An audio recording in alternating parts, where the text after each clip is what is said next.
If you could have a drink with anyone in the theater world, who would it be?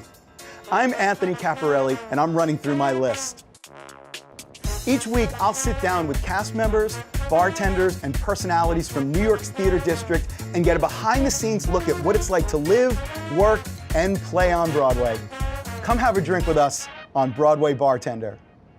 Welcome to Broadway Bartender. My name is Anthony Caporale, and we are here, as always, at New World Stages in the heart of Manhattan's Theater District, home to my show, The Imbible, A Spirited History of Drinking. And this week, we're going to open with a moonshine drink that I created in honor of our special guest. And we're going to start with a mixing tin, then I'm going to put some ice in, and then we're going to use about 1.5 ounces of moonshine per drink, so that's 3 ounces total for the double batch that I'm making. And then I'm going to put about 1/2 ounce of simple syrup per drink, which is 1 ounce in this double batch, and the juice of fresh lemons. So I want 1 full lemon per drink, and so I'm going to do 2 into the tin. And as always, when I'm using fresh citrus, I'm going to take the last half of the lemon, what we call a hull, and I'm going to drop it into the tin so that the alcohol can absorb all of the essential oils from the skin, which is where really most of the lemon flavor comes from. You can see those oils just puffing up around me, and you can actually see them all on the skin of that lemon. I'll pop that right in there. And then I want to shake this up really good so I chill and dilute the drink and also allow those oils to be dissolved by the moonshine. So if you're paying attention, it's probably occurred to you this is really nothing more than fresh lemonade with moonshine in it. And that's exactly what it is. Really, really old school drink from the American South. They've been drinking this for a long time. Really refreshing and beautiful. Coming back into fashion now with all of the new moonshines and white whiskeys that are available on the market. And I'm going to just strain this into a couple of mason jars with fresh ice, and then garnish it with a fresh lemon. And this, again, is a drink that I call the Tug Fork for our special guest, CALEB DAMSCHRODER. How are you, my friend? Good, how are you, Anthony? Good, good. Cheers. Welcome to to you. Broadway Bartender. Thanks for having me. Woo! That's Nice, delicious. Nice and tart. That'll get you up in the morning, huh? And put you to sleep at night. And put you to sleep at night. So, why did I pick a drink from the American Southeast? Well, I am working on a musical about the Hatfields and the McCoys. Okay, great. So you are, and you got a lot of titles after your name. Actor, composer, lyricist, probably a bunch of other stuff. So tell me about this musical. Sure. I was watching an episode of How the States Got Their Lines, and they were talking about the border between Kentucky and West Virginia. And then they were talking about the Hatfields and the McCoys and the family feud, historical family feud that went along with them. And I thought that might make a really interesting musical. Yeah, I think it would. With moonshine making a reoccurrence, as well as like bluegrass music and banjos and things. And so I started working on a musical, and I brought a book writer on board who thought it might be interesting to tell the story from the perspective of the women, because so many of the accounts that we have of this story are all from the male perspective, and all these women existed, but they don't really exist on the history page more than just a name and like who they were. So we've decided to come into this story from what it would mean to be a woman in like this time, post-Civil War, on the border of Kentucky and West Virginia.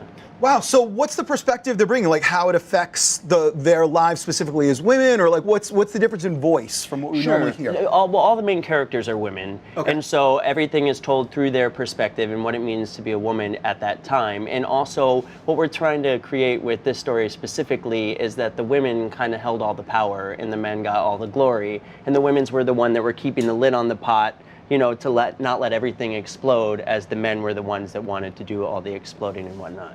Really? Yeah. So how much of what the average person knows about this story is historically based, is accurate?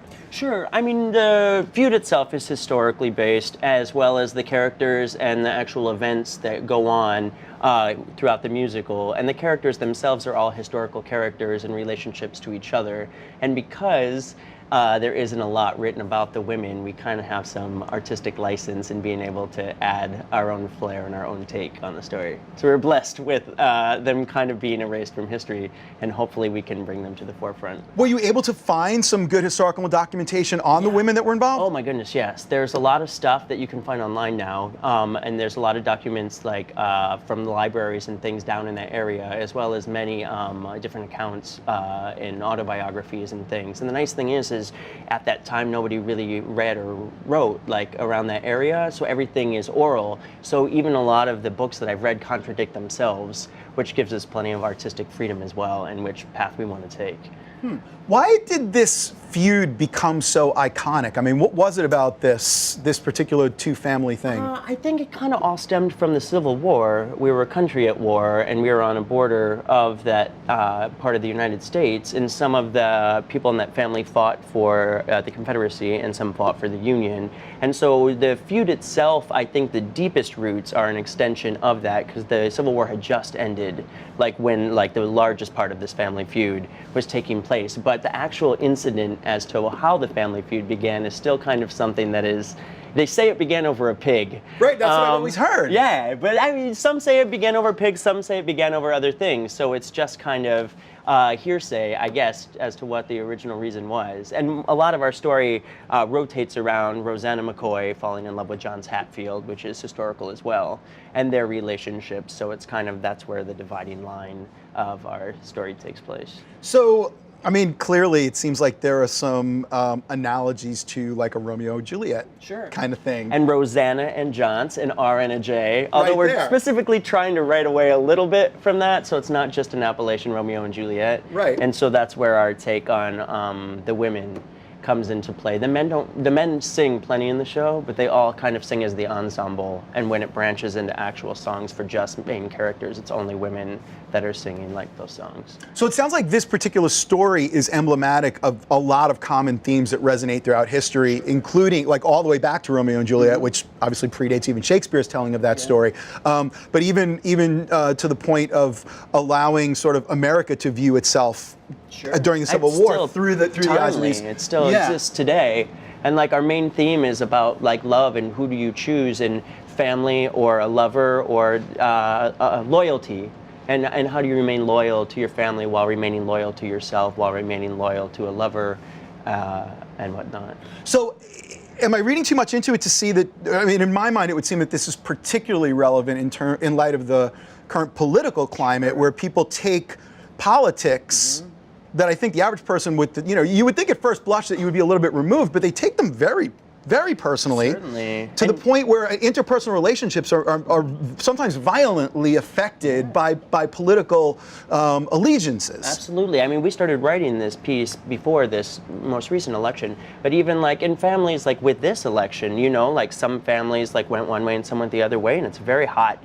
issue, and it's still like resonates today. I was actually just talking to a friend who was telling me that they are no longer speaking to a cousin over political beliefs now.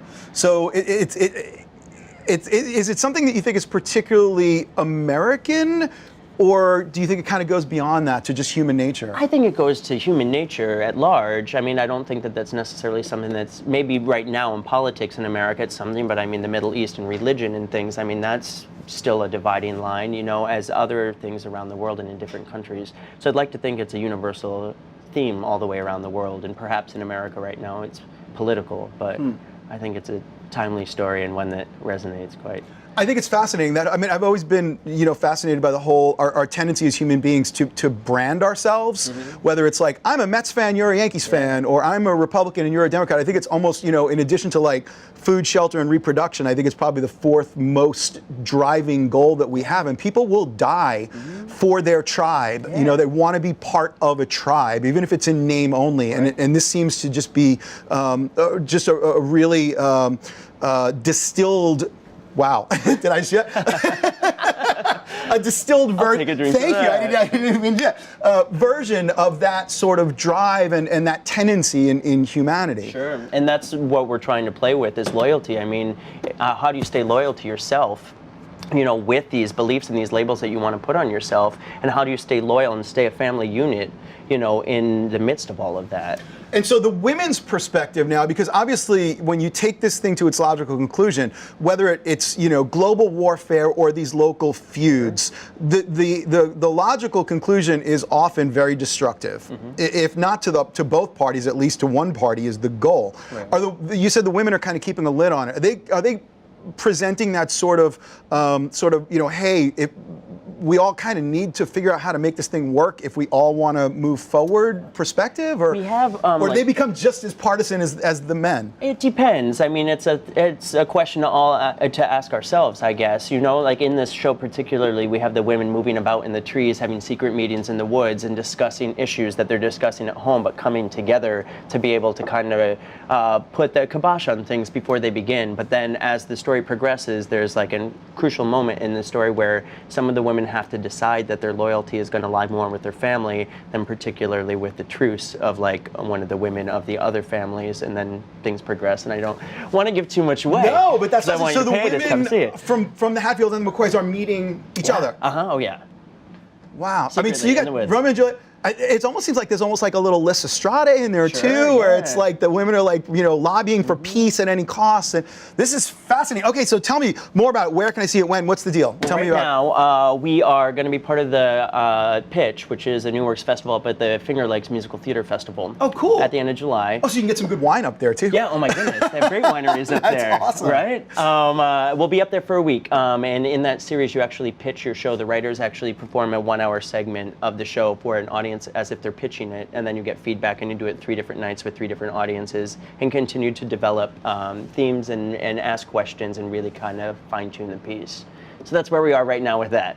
So did you did what now on this? I wrote the music and the lyrics. And the lyrics, and you said you brought in a book writer. Yeah. And are you going to be in the piece as well? Or? When up in the Finger Lakes, the writers have to present the piece, so I will be there. However, in the grand scheme of the piece, I like to wear a writer hat and then take that off and wear an actor hat. Sure. And I don't really like the two to mix, at least not for me.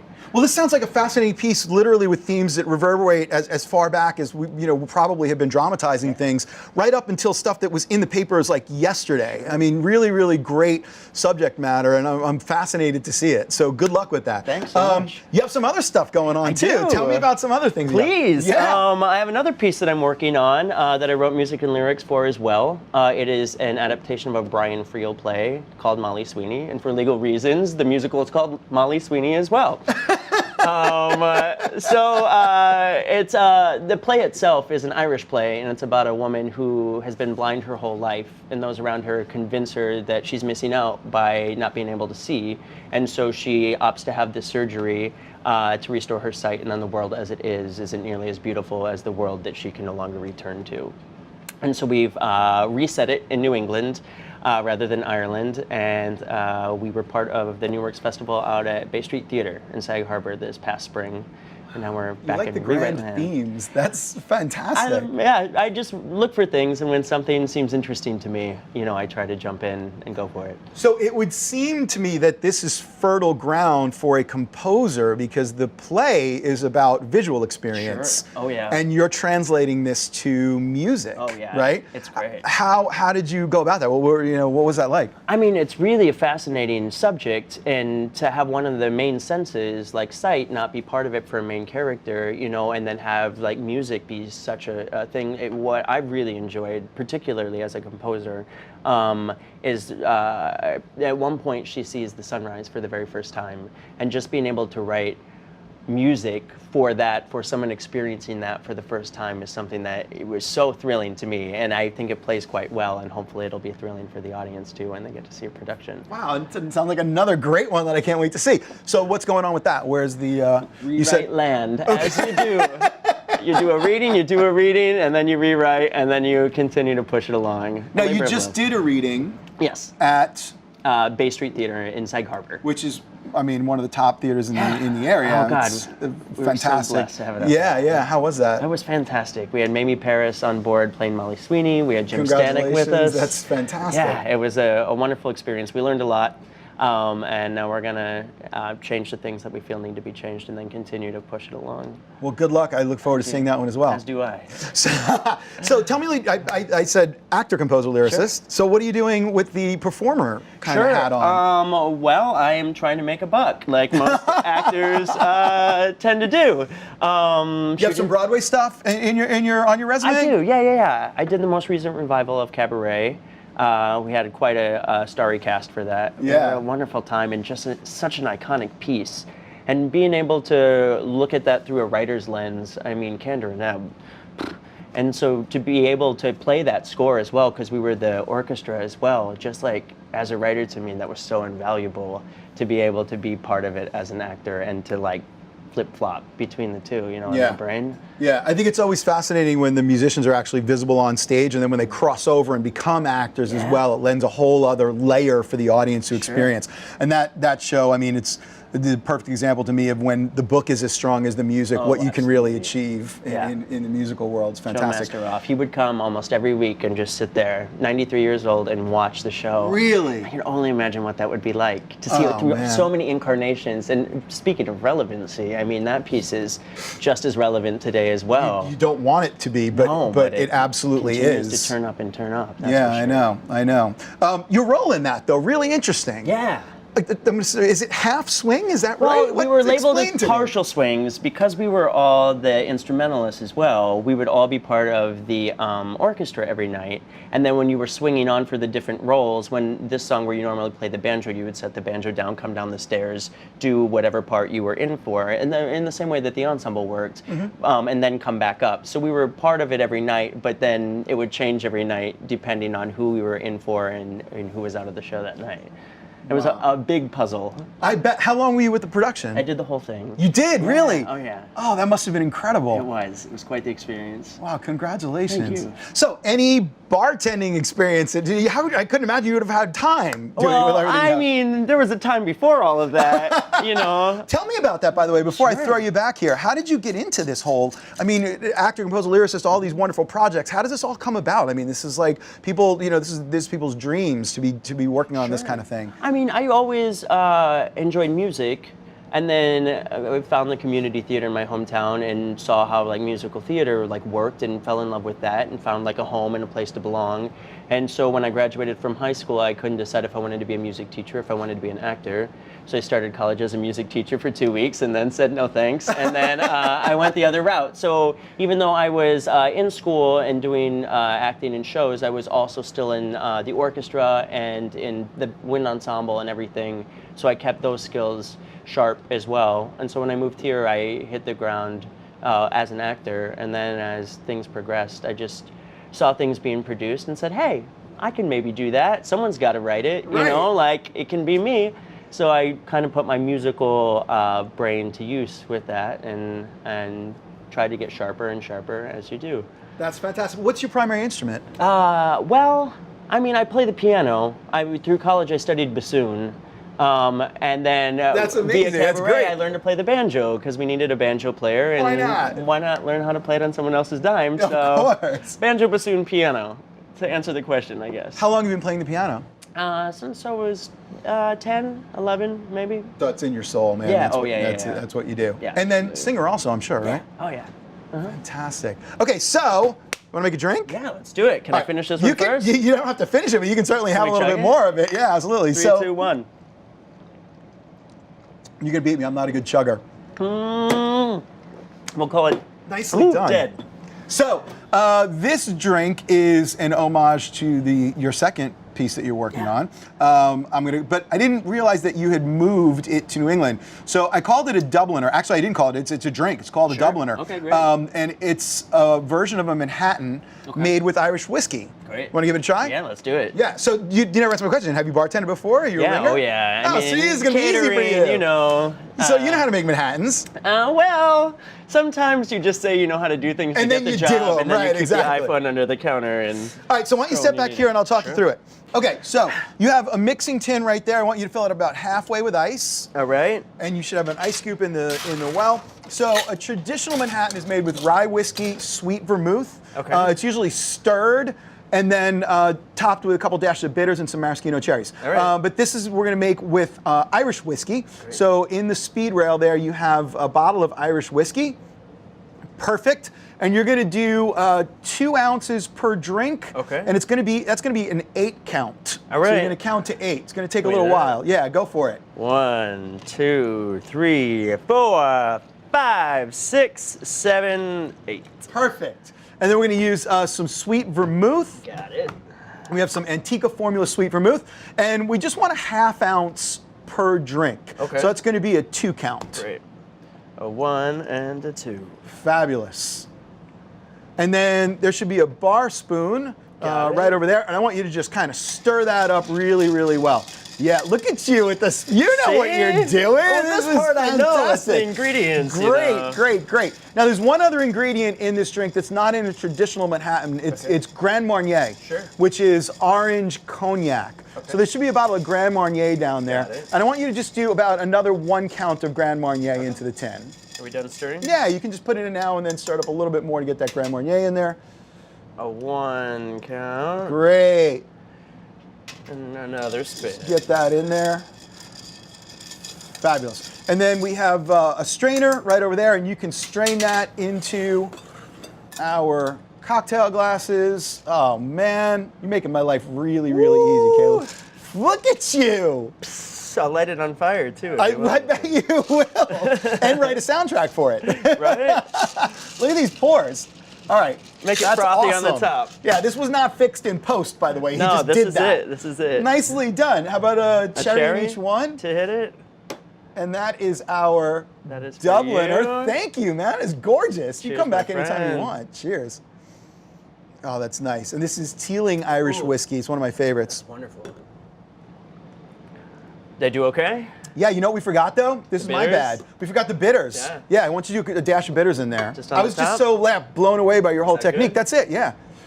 Yeah. And that goes really well. We're using orange bitters to go with the Grand Marnier. Oh, nice. Orange liqueur, and let's see what that did. Well, let's give it a second cheers and Wow. a second sip.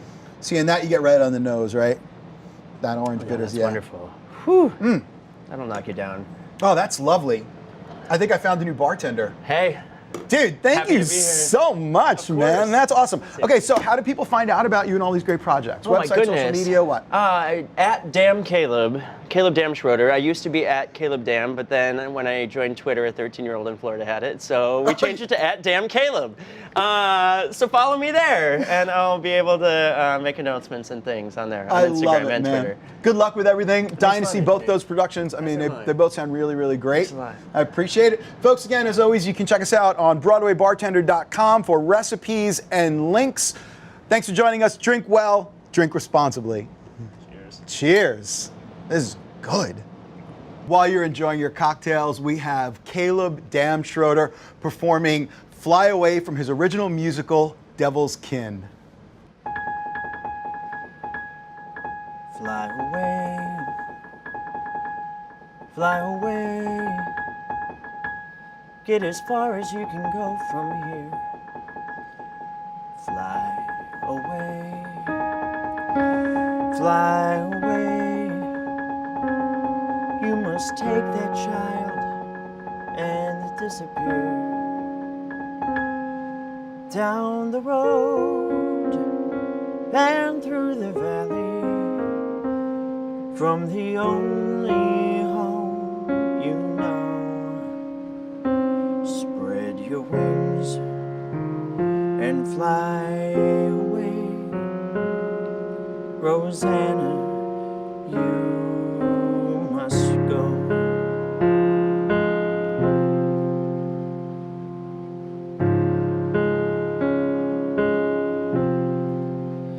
Fly away, fly away. There are things that I can't let you face. Go on and fly, fly away. Your precious girl must never know this place. Through the trees and from this mountain, find a land where you can learn. But fly away, my angel, fly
I'll be there inside your heart, but you must go and fly away, though it's tearing me apart. You must finish what you began, Rosanna. Oh, Rosanna, my Rosanna, you must fly because you can.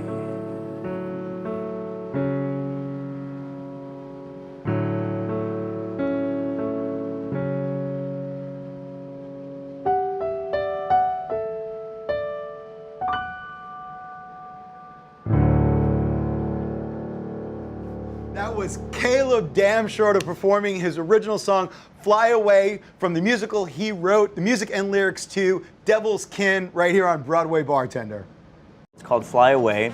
The matriarch of the McCoy family, Sarah McCoy, sings it. Spoiler alert, some people die in this musical. And a big battle has happened between the two families, and Sarah has lost some of her sons. And Rosanna has just had this baby, this Hatfield baby, and Sarah is seeing herself in Rosanna and seeing that this cycle will never end. This cycle will always continue. Rosanna will be growing up in the same way Sarah did. Rosanna will have children that die if this feud continues. So Sarah makes quite a sacrifice and tells Rosanna, like, get out of here, like, go on. Okay, I'm excited. This literally touches on like all the things we talked about how this perpetuates through the generations. Right. Yeah. Awesome, man. All right, let's do it.